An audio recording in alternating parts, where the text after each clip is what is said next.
নমস্কার বন্ধুরা, আজও চলে এসেছি নতুন একটা ভিডিও নিয়ে। আশা করছি আপনারা থাকবেন আমার সাথে শেষ পর্যন্ত।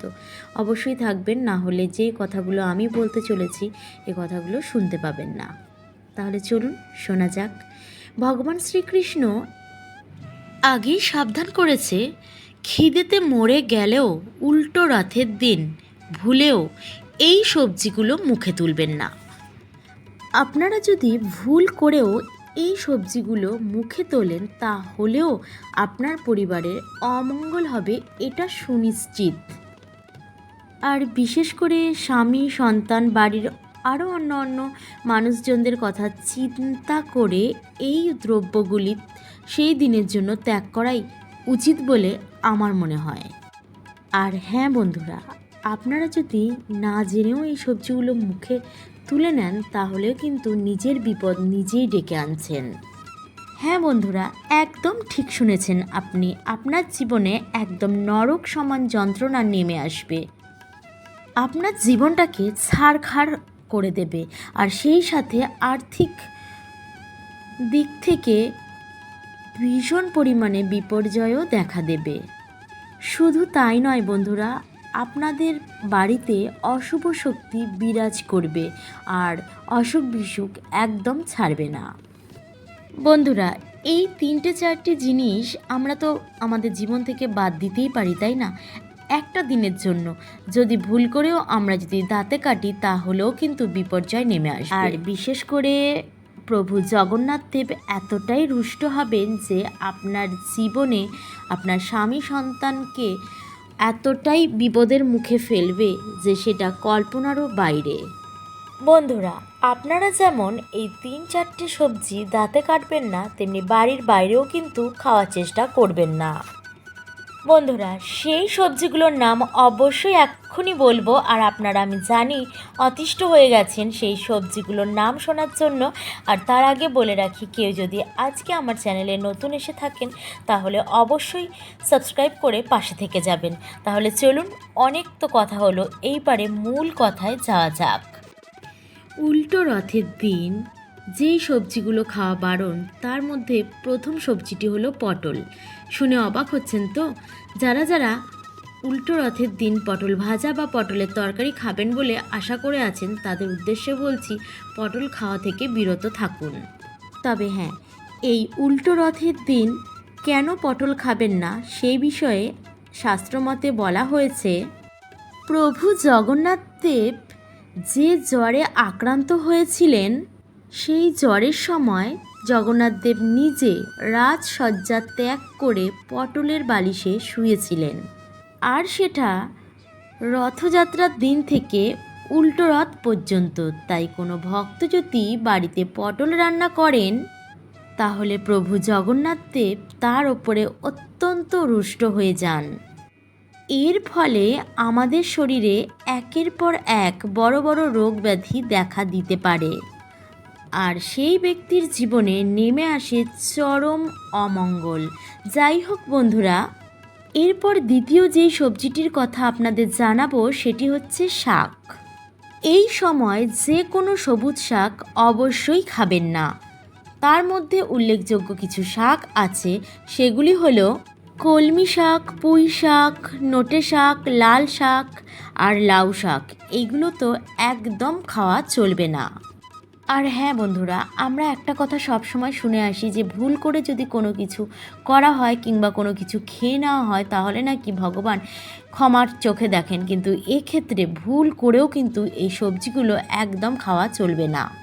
কেননা বন্ধুরা, আমাদের শাস্ত্র মতে প্রভু জগন্নাথ, সুভদ্রা আর বলরাম এরা তিনজনে স্নানযাত্রা থেকে রথযাত্রা পর্যন্ত জ্বরে আক্রান্ত ছিলেন।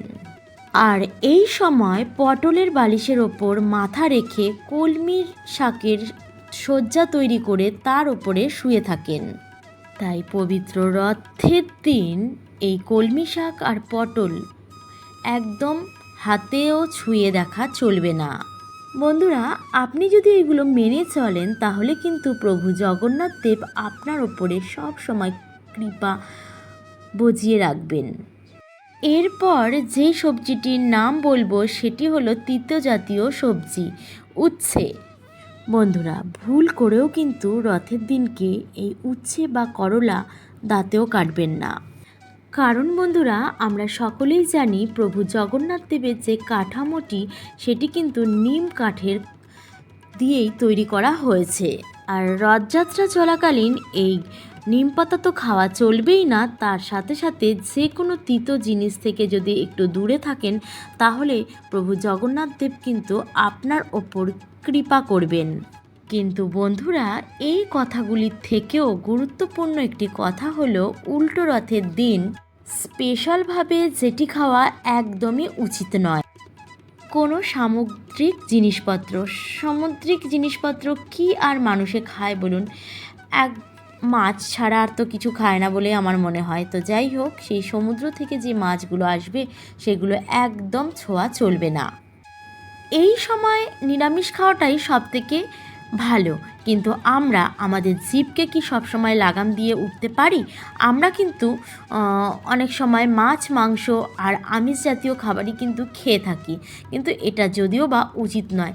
কিন্তু যখন খাওয়ার সময় হয় তখন উচিত অনুচিতের কথা অনেকেই হয়তো আমরা স্মরণে রাখি না, তাই নয় কি বন্ধুরা? সমুদ্র থেকে যে শুধুমাত্র মাছই আসে তাই নয়, নোনা জল থেকে কিন্তু কাঁকড়াও উঠে আসে। আর অনেকেই কাঁকড়া খান, তা আপনাদের উদ্দেশ্যে বলছি এই খাবারগুলো কিন্তু একটু দূরে রাখতে হবে। আর জগন্নাথ দেবের মূর্তি তৈরি করার জন্য যে নিম কাঠের প্রয়োজন হয়েছিল, আর সেই নিম কাঠটি কিন্তু এই সমুদ্রের জলের ওপর দিয়েই ভেসে এসেছিল। তাই সমুদ্রের যে কোনো জিনিস এই কদিন খাওয়া একদম বারণ। আর জগন্নাথ দেব স্বয়ং এই সমুদ্রের পাড়েই কিন্তু অবস্থান করে রয়েছেন পুরীতে। আর জগন্নাথ দেবকে বলা হয় জগতের নাথ, কিন্তু স্পেশালভাবে বলা হয় যে পুরীর রক্ষাকর্তা হচ্ছে জগন্নাথ দেব। আর আমি আশা করব আপনারা প্রভু জগন্নাথ দেবের কৃপা অবশ্যই পাবেন। দেখুন বন্ধুরা, এখানে তো অনেক প্রকার শাক খেতেই বারণ করা হয়েছে, কিন্তু অনেকেই আবার নাও মানতে পারে। কিন্তু তাদের উদ্দেশ্যে বলছি, আর যে কোনো শাক খাবেন কি খাবেন না সেটা আপনার ব্যাপার, কিন্তু কলমি শাকের ধারে কাছে যাবেন না। আর আপনাদের উদ্দেশ্যে বলছি, আপনারা যদি এই উল্টো রথের দিন নিরামিষ খেতে পারেন তাহলে অত্যন্ত ভালো হয়। আমাদের হিন্দু ধর্মের মধ্যে অনেকেই উল্টো রথ পালন করে, আবার অনেকেই করে না। কিন্তু বন্ধুরা, আমি অনুরোধ করব আপনাদেরকে, আপনি উল্টো রথ মানুন কি না মানুন সেটা আপনার ব্যাপার, কিন্তু এই 3-4টি সবজির কথা যেইগুলো বললাম সেইগুলো থেকে অনুরোধ করছি একটু দূরে থাকবেন। তাহলে আপনার পরিবারের লোকজন, এমনকি আপনি নিজেও ভীষণ ভালো থাকবেন। আর আপনারা যদি সৌভাগ্যের অধিকারিণী কিংবা অধিকারী হতে চান তাহলে উল্টো রথের দিন সন্ধেবেলায় প্রভু জগন্নাথ দেবের যদি কোনো ছবি থাকে আপনার বাড়িতে, তাহলে আরাধনা করুন জগন্নাথ দেবের সামনে বসে। যদি আপনাদের বাড়িতে জগন্নাথ দেবের কোনো ছবি বা চিত্র না থেকে থাকে তাহলে শ্রীকৃষ্ণের সামনে গিয়ে আপনি আরাধনা করতেই পারেন। আর নিবেদন করুন সাদা বাতাসা, মিছরি আর তুলসী পাতা।